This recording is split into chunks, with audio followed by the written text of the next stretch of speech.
Hola, ¿cómo estás? Espero que estés súper bien. This is Tamara Marie, host of the Learn Spanish con Salsa podcast. Now, before we jump into this episode, I wanted to let you know about a special opportunity that you're definitely going to want to take advantage of, especially if your goal is to become fluent in Spanish. For a limited time only, my team is opening the doors to listeners of the podcast to take advantage of a free language coaching session. Now, in this session, it's not just we're teaching you about verbs or grammar, but we're really going to do a deep dive into what are your goals for learning Spanish, assess where you are on your journey to fluency at the moment, and help you map out a 90-day plan for how you can get to fluency. So we are going to help you take your Spanish to the next level, whether you're afraid of speaking Spanish or you just get a little bit nervous when you're talking to native speakers, or maybe you've got some of the basics down, but you really know that you struggle with getting your Spanish to flow and your listening skills aren't up to par. Whatever it is, even if it is a specific grammar issue, we will help you map out how to tackle that. And normally these sessions do cost, so we are offering a few slots for free. There are limited spaces available and they'll only be open up through the end of the month. So make sure you sign up. Go to SpanishConSalsa.com/coach. That's SpanishConSalsa.com/coach to book your free language coaching session where we will help you map out a 90-day plan to get to Spanish fluency. Okay, let's get started with the episode. Did you know that there is a country in Central America that has a Black female vice president? Yes, that is in Central America before the United States. Latin America has beat us to it. So if you want to know what country already has a Black female vice president in Latin America, make sure you tune into this episode. This is part 2 of my conversation with Kim Haas, who is the host of Afro-Latino Travels with Kim Haas. And this is a radically different program from anything on TV today. Each half-hour episode of the show captures the heart and soul of Afro-Latino culture throughout the Americas by taking an adventurous dive into the history, art, music, dance, cuisine, education, sports, and environmental conservation that African descendants brought to Central and South America as well as the Caribbean. Through the lens of culture and compassion, host Kim Haas examines the unique role that Africans played in building countries such as Brazil, Colombia, Costa Rica, Dominican Republic, Mexico, and Puerto Rico.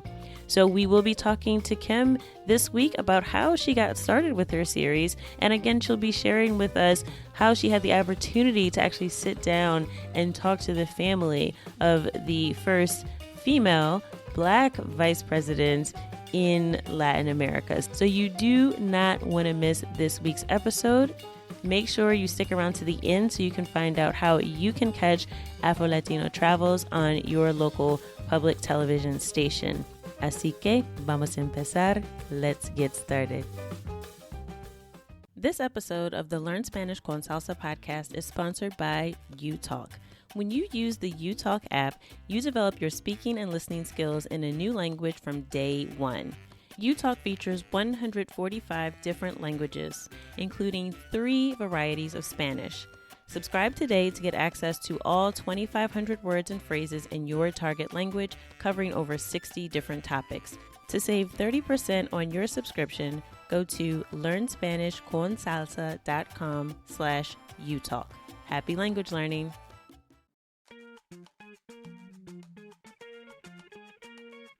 Bienvenidos! Welcome to the Learn Spanish con Salsa podcast, the show for Spanish learners that love music, travel, and culture. Close your grammar textbooks, shut down the language apps, and open your ears to how Spanish is spoken in the real world. Let us show you how to go from beginner to bilingual. Here is your host, certified language coach, Tamara Marie. Hola a todos, bienvenidos al episodio 94. Welcome to episode 94 of the Learn Spanish con Salsa podcast. In this week's episode, we're going to share part 2 of our conversation with Kim Haas, host of the TV series Afro-Latino Travels with Kim Haas.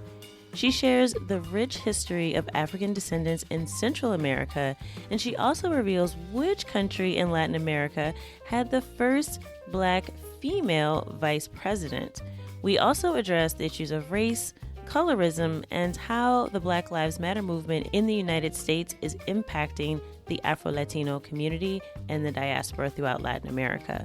So again, a very interesting conversation. If you didn't hear part 1, make sure you go back and listen to that as well. We talk more about language learning in last week's episode, so you can go back to episode 93 if you want to check that out.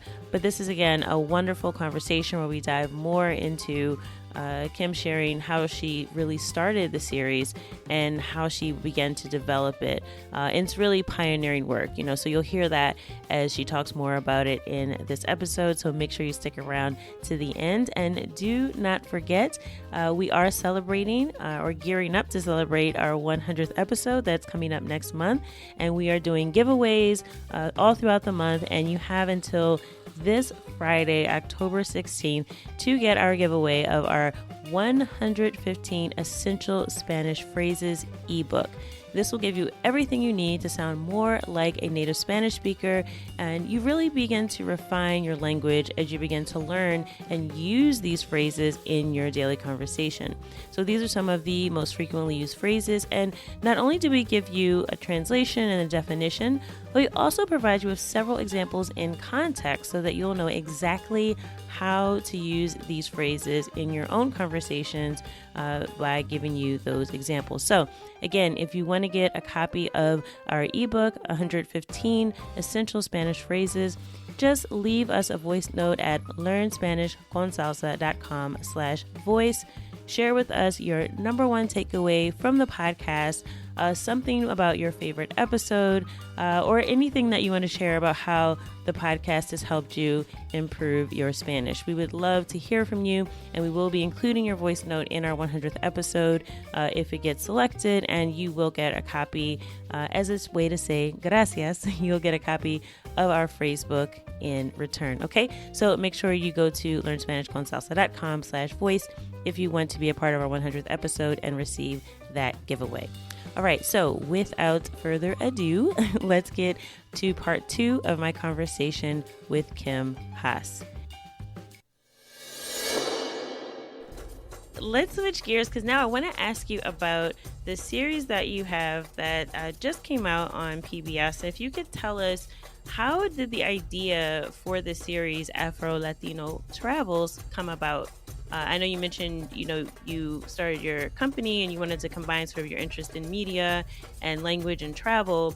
But how did the idea for the series come about, and how did you actually make it happen after it was just an idea? So this whole interest in television and the idea really starts with, and I think it feels like everything comes back to my grandmother, Cassie. So she, by taking me to Acapulco, really started me on this journey, as I mentioned. And as I'm growing and I live in Philadelphia, so I'm meeting all these people. I'm meeting Afro-Latinos, whether they're Afro-Venezuelans or Dominicans, Afro-Puerto Ricans, and going to events. I love dance and music and concerts. And I'm just studying more, and I'm learning about the Middle Passage. And I'm saying, wow. And then I'm traveling. So, I went to Havana, and I'm seeing a whole lot of people look like me as a dark-skinned African-American female. And I'm traveling throughout, and I went to Venezuela and was with my friend Evelyn and her brothers. I'm seeing, again, a lot of people in these various places. I mean, it was really incredible. These artists that I'm meeting in Havana, Afro-Cuban painters, and I'm going to shows while I'm in Havana and Venezuela, and I'm just studying more. And I'm noticing this real lack of representation. I mean, it was really disheartening. Eventually I came up with this idea showcasing the incredible talent of Afro-Latinos. What was totally missing on television, and realizing I don't have to wait for some network to bring me what I want to see, and to show and profile these amazing people that are just usually missing from Latin American television, both in the US and throughout Latin America. And so I just came up with this idea that, I'm going to do in a travel show what I want to see. And so I came up with this idea to, in a 30-minute show, to showcase in each country or each city, give a historical background, because so much of it is obviously Blacks were brought to these countries and enslaved, but not exclusively. So we give a historical context first, and then we meet the artists and painters and musicians and cooks and chefs and all these wonderful people that I'd been meeting on my trips and reading about that aren't, I think, celebrated as they should be, and devote an entire show to them too. That's the other thing. And so not just one segment, but an entire show devoted to these communities and to these people. So I had the idea really over 10 years. I pitched it to PBS because I thought PBS would be a good home for it. And many people don't realize that with PBS, as producers, you have to come with the show paid for, financed. PBS, for the bulk of productions, does not provide financial support. You as a producer have to fundraise, or you pay for it yourself, or whatever combination. You have to do that. And so it was a long road because I wanted to get support from different countries in Latin America. Many times I got a lot of no's. I mean, I can't even tell you. I mean, I say now, I thought my name was No, because people just no. I was like, is my name No? Because it was just one no after the other. And I think that also speaks to the evolution and awareness of Afro-Latinos, because years ago, I mean, I would just get no, I don't know what you're talking about, or no, we're not interested, no, that doesn't fit. And in the last couple of years, you've just seen a real evolution in terms of Afro-Latino political power. Costa Rica now has the first Black vice president in the Americas.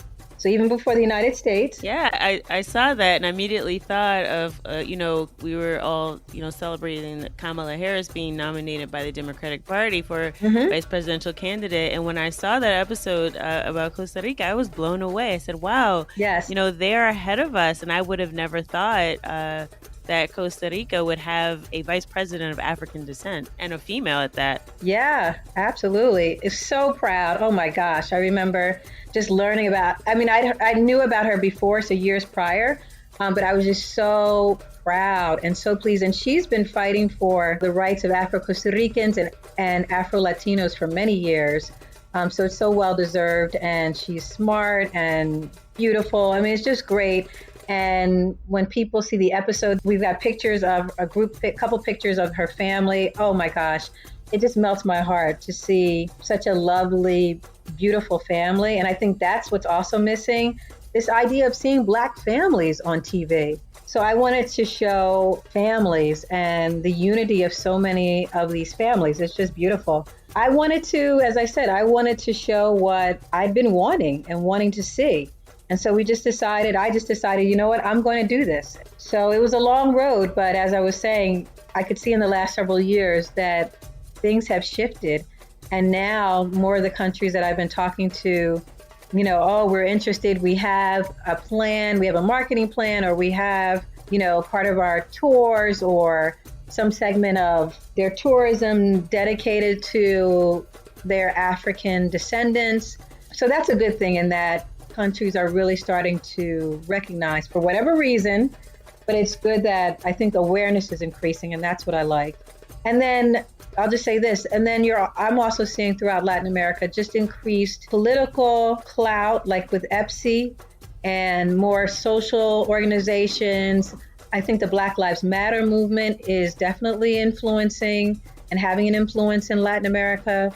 So I think there are a lot of factors that motivating and inspiring communities, Black communities in Latin America as well. So it's just a host of reasons why you see now, I think, increased emphasis. And it's overdue. I mean, Blacks have been in Latin America for 500 years. Oh, yeah, definitely. And I think, it's interesting. I know when I first started learning Spanish, I noticed the same thing you did, right? Like when you watch, media like the telenovelas, you see a lot of very, very light-skinned Mexicans are presented a lot in the media, and you don't really see even Brazilians, right, which is the biggest African diaspora that there is outside of Africa, right? They're the biggest population of African descendants, and you just don't see Black people represented in media. And I know even when I traveled to places like Brazil, and people thought I was from there, because I was thinking too, being ignorant traveling, that, oh, but all the Brazilian supermodels are white with green eyes and all this kind of thing. That's not me. Why do they think I look like I'm from here? And I think that's one of the connections that I realized being Black from the United States, that we really are missing out on connecting with the diaspora that is throughout Latin America, because we don't make that connection. And I think it's a beautiful thing when you can see yourself in the language, in the culture, as you're traveling. You can see people, like you said, that look like they could be you. I remember the episode in Costa Rica, you were showing the painter, and there was this picture of a little girl. She had like the two little pigtails. You said you could see yourself as a little girl in that picture, and I could too. But that's the thing about it, is the universality of being a person of African descent, that you can travel and see yourself in different places, expressed in different cultures, but we still have that underlying connection. So I think it's great that you're showcasing this, that you're showcasing families, that you're showcasing Afro-Latino culture, because I think it's something that can really help, really even energize people of African descent here in the U.S. that want to learn a language and they don't really see the connection. So I think bringing that to the table is really potent and can really help, I think, make a connection here with what we have in the U.S. with our brothers and sisters throughout Latin America. I agree with you 1,000%. And, part of also wanting to do the show is also to just dispel myths and stereotypes and show the beauty of, Afro-Latinos, and talk about their creativity and incredible resilience despite the odds. I mean, people of African descent have done just amazing things. And I talk to people and say, so much of what you love throughout Latin America has African roots. And it's time that we really start acknowledging, and I'm not saying as if I'm the first one to acknowledge, I don't mean that, but that's what the focus of this show is. I mean, just incredible. I mean, you think about in the Costa Rica episodes, where Blacks, mostly from Jamaica, that wave of immigrants in the early 1900s, built the Costa Rican Railroad. I mean, if I try and tell people, think about what that means. Early 1900s, you're in the Costa Rican jungle. You can't pick up a cell phone and call if you get, if you break your hand or if you have an accident. There's no cell phone, or call 911 to get help. You're out there in the middle of the Costa Rican jungle, and I was told by Quince Duncan that after the first 5,000 people died, they stopped counting the deaths. Wow. So I say we have an incredible debt, an enormous gratitude to pay to these people and honor them, that they made it possible for the railroad to be built. I mean, that's substantial. That's the basic infrastructure of a country 100 and some years ago, when how products and items moved from A to B. And so they were integral to the development of Costa Rica, the country. And that needs to be known. And we had folks in the crew and other people in Costa Rica who didn't know that. So I think it speaks to who tells the story, what story are you telling, and why it's important for people of African descent to also tell their stories. Yeah, definitely. I mean, I know I didn't know that. And I've been to Costa Rica, and when I saw the episode, I said, wow, I had no idea. And unless someone tells the story, you just won't know. Right. And the fact that, like you say, a lot of that history, I think, gets lost as well when you mention they stopped counting. I mean, after a certain number. This idea of making sure that these people are counted or honored in some way was very important to me. And then I know with your love of, I'm assuming your love of, Brazil, and I was in Rio last year, and I took some tours to learn more about, Rio's African roots. And I find Brazil actually absolutely fascinating. I think it's incredible that you can see someone who looks just like me or you, and, maybe their name is João, and they don't speak English. And I just think it's so amazing. And I just fall kind of head over heels in terms of the people and the culture, and especially how much of it was influenced by Africa and its African roots. So Rio was eye-opening in many aspects last year. I just tell you, I had the pleasure of meeting with Nilcimar Nogueira, who was just finishing up her term as Minister of Culture for the city of Rio. And her ancestors were some of the early pioneers of samba. And I met with her on Martin Luther King's birthday. So think about that already. I'm already thinking I'm meeting with this woman who's got this incredible history, so proud to be Afro-Brazilian, and just listening to her. And she started the Samba Museum in Rio, and she is really working to make sure that Brazil honors the roots and its Afro-Brazilian legacy and influence in samba. And she was just amazing. I just loved her. I met her the first time and I was just like, she's incredible.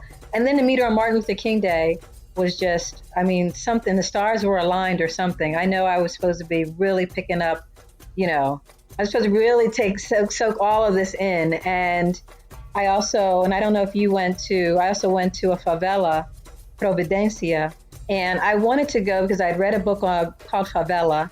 And I learned so much in that book because I think part of what I want to do with the series is dispel myths too about Afro-Latinos. And when I was reading Favela, and the author was stating that, people who live in favelas are teachers and social workers and all these different occupations. And I was like, I had no idea. This was several years ago when I read it. And it just opened my eyes up to the possibilities, and how much people from the favelados and how much they'd contributed to Brazilian culture.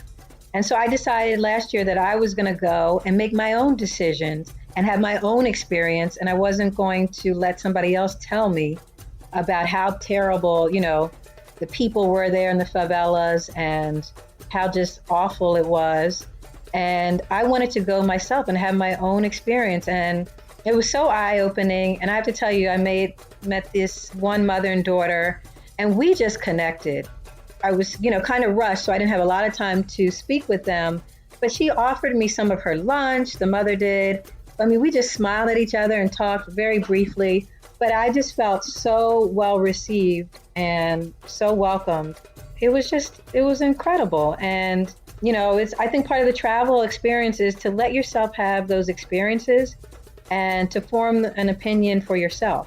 Rio also had some really, disheartening moments in that you could see how Black people, so often are living on the margins. And we see with Corona how the people who are so partially affected are Afro-Brazilians. And so while Corona wasn't, that wasn't the issue at the time, you could see how, and that was really heartbreaking. In some aspects, I felt like I was in the 1950s. Because there was still, there wasn't maybe the formal segregation where you see a sign saying, who can go here and who can go there. But you could see, I'd go to restaurants and be the only Black person in the restaurant. You didn't see people in the hotels behind the desks, management. So some of that was it was hard to see. Yeah, and I'm glad you mentioned that, because I think what's interesting as a language learner and also someone who's very sensitive to the fact that I am a learner. I'm a lifelong learner, and I'm learning about other people's cultures, and I'm very hesitant to say that people are doing something in a way that is wrong, quote unquote. Like I would say that. However, I have noticed that when it comes to the issue of race in Latin America, that there's definitely a difference. And I haven't been able to exactly put my finger on it yet, but I do know that I have been told countless times that, racism is a problem of the U.S. Yes. We don't see, we're a mixed society and we're all together. But just like you said, I observed the same thing. When I was in Rio, I went to a favela and, people there, like I said, they thought I was from Rio de Janeiro. They were saying in the streets, "Você é carioca," and I'm like, right. No, eu não sou brasileira. So I had to learn because people just assumed that I was from there. However, what I observed was that the people who were darker, the people those people are the ones that live in the favela. Those are also the people who were uneducated. Those are the people who didn't have access to resources. Those are the people that were poor. So what I've noticed is that people will tell you, oh, well, they don't have overt racism like we may have had in the Jim Crow South. However, the result of it is the same. And I think now with the younger generation, just like you're noticing some of the changes with even Afro-Latino being a term that people are fixing their mouths to say now.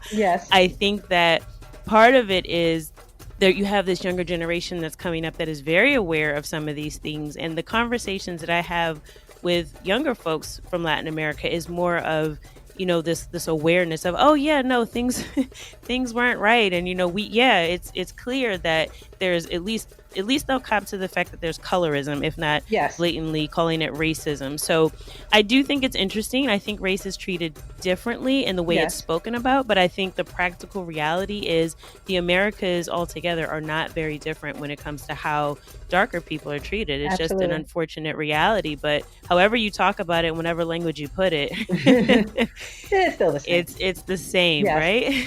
No, I'm so glad you mentioned that. I agree wholeheartedly, is that, you know, as you say, I've traveled throughout Latin America or even here in the U.S., and depending on who you talk to, but in Latin America, I remember being in Cartagena a couple of years ago with a tour guide who, I think here, obviously in the U.S., we would just say she's Black.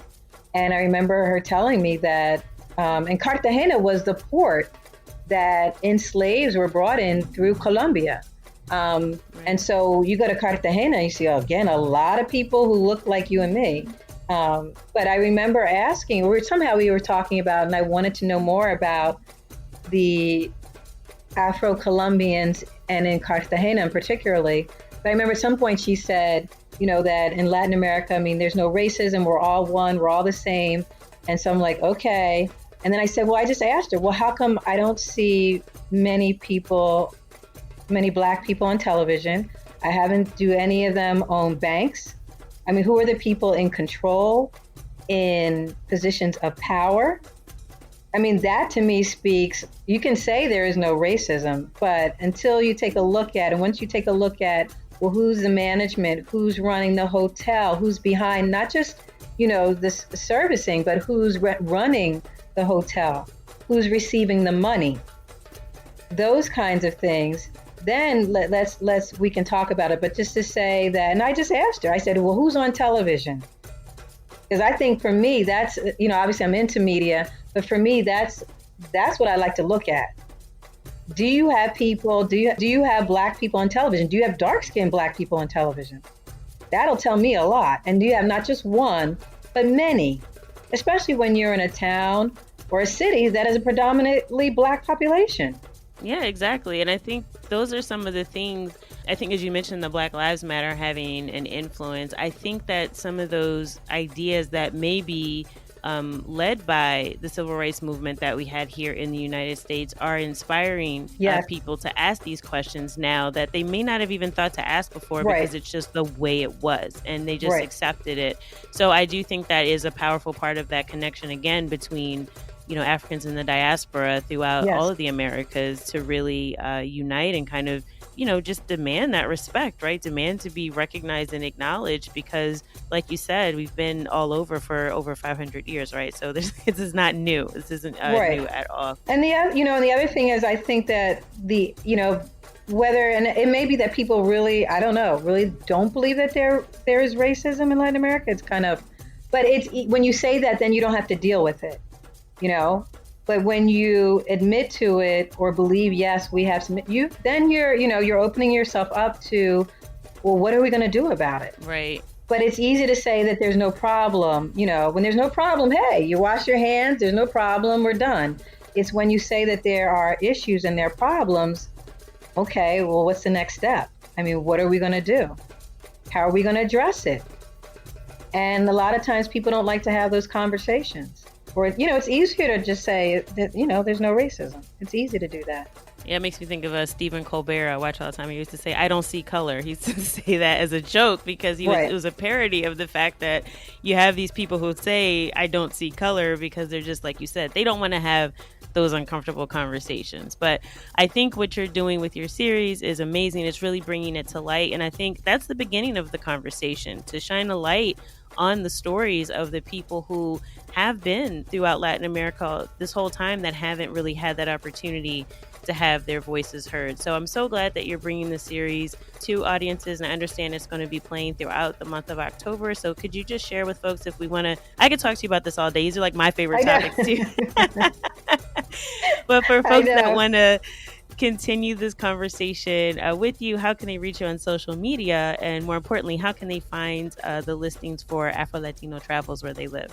Probably the easiest thing to do is go to our website, Travels with Kim Haas, HAAS as in Sam, so 2 A's, 1 S.com. There we have the station listings, and because it's hard to say, there's no one universal time on PBS, so it depends on where you're located and dates and times of airings. But we encourage people to spread the word, because there's more to come. We are, looking to do more. We plan on doing more. And we want to open up people's eyes and hearts to these people and these communities who've just been absolutely incredible and have shaped Latin America in such amazing ways. And they deserve to be recognized. So travelswithkimhaas.com is probably the easiest way. Thank you so much, Kim, for taking the time to share your story with us and to bring these stories from the Afro-Latino community to not just to Black people, right, but to the entire community, so that we can have this conversation and continue this discussion. So thank you so much for your work and for taking time to be on the podcast. Thank you so much. Gracias. So that wraps up this episode of the Learn Spanish con Salsa podcast. And make sure you go to travelswithkimhaas.com to check out the listings for Afro-Latino Travels with Kim Haas in your area. This is a really, really great show. I know that there will be more to come. The first episode, as she mentioned, is about Costa Rica, but she's traveling more and is adding on more and more to the series. So make sure you check it out, travelswithkimhaas.com. And don't forget, if you want to be a part of our 100th episode, go to learnspanishconsalsa.com/voice and leave us a voice note sharing your favorite takeaway from the Learn Spanish con Salsa podcast, something that's helped you improve your Spanish, or just your favorite episode, anything that you want to share with us. We will include your voice note in the 100th episode, so if you want to be a part of that, make sure you get on that by Friday. After Friday, we will no longer be doing our giveaway, but you're more than welcome to leave us a voice note after that, just to let us know how you feel about the podcast, because we always love to hear your feedback. But we will be shutting down the giveaway this Friday, October 16th. So if you want to get that phrase book of the 115 essential Spanish phrases, make sure that you leave your voice note by Friday. Okay? So that is it for this episode. And como siempre, as always, I hope that something that you heard in this episode has helped take you one step closer from Spanish principiante to bilingual. Hasta la próxima. Thank you for listening to the Learn Spanish con Salsa podcast at learnspanishconsalsa.com.